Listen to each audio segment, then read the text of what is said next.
Voici 5 erreurs que je vous recommanderai pour éviter d'abord de vous faire avoir et de ruiner votre vie sur la terre en tant que femme. Premièrement, tant qu'un homme n'a pas pris un engagement, d'accord, concret vis-à-vis de vous, c'est-à-dire le mariage, les fiançailles ou la dot, ok, ne vous aventurez jamais à faire un enfant avec un homme sur la base des paroles verbales.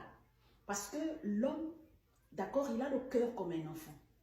Il peut changer d'avis à tout moment, les femmes. Sauf si vous le faites, d'accord, par besoin personnel. C'est un cas. Deuxième chose, évitez, d'accord, de croire sans que l'homme vous a montré des signes, sans que l'homme ait posé, d'accord, une action qui prouve qu'il est vraiment engagé dans la relation. Ne prenez jamais la décision, par exemple, d'aller vivre chez un homme, habiter dans sa maison. Les femmes, même si vous souffrez, même si vous galérez comme quoi, vous comprenez? On peut apprendre à se connaître à distance. Chacun habite chez soi, même jusqu'au niveau des fiançailles. Tant que l'homme, vous comprenez, ne sent pas être engagé, ne vous aventurez pas à aller habiter chez un homme sous prétexte qu'il a un bon travail, il va t'aider à payer tes charges. Ma chérie, le temps que tu vas patienter, le temps que toi tu vas te dire que tu apprends à le connaître là, tu vas tomber enceinte de 1, 2, 3, 4, 5 enfants. Après, si au finish, il ne veut pas de toi, d'accord, il va barrer. Il va barrer les femmes. Quatrième chose, évitez de parler de votre passé à un homme tant qu'il ne vous a pas parlé de son passé.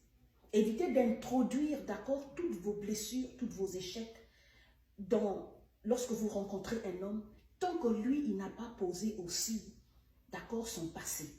Vous savez pourquoi? Tant que les jours sont beaux, l'homme va sembler compatissant. Mais le jour où vous serez en problème, il va prendre les mêmes paroles là, ton passé là, il va faire de ça une arme pour te détruire. Quatrièmement, même si vous êtes déjà mariés, les femmes, n'abandonnez jamais vos rêves. Continuez de poursuivre vos rêves. Parce que le rêve fait vivre.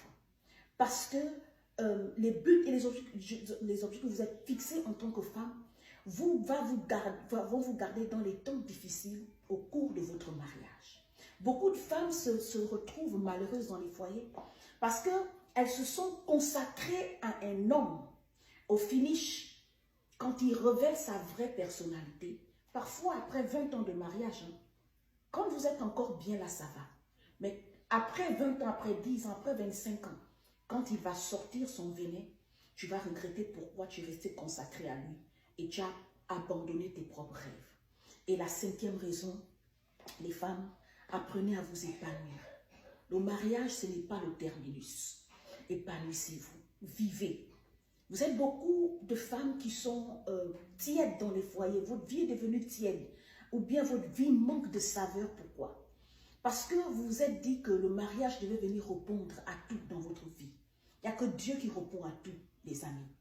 Le mariage ne répond pas à tout. Ce n'est qu'une portion, une fine partie de la vie de l'être humain sur la terre. Vous avez votre santé, vous avez le travail, vous avez la famille, vous avez la société, vous avez votre vie spirituelle, vous avez votre vie personnelle, vous avez aussi le foyer. Donc c'est une fine partie de votre vie.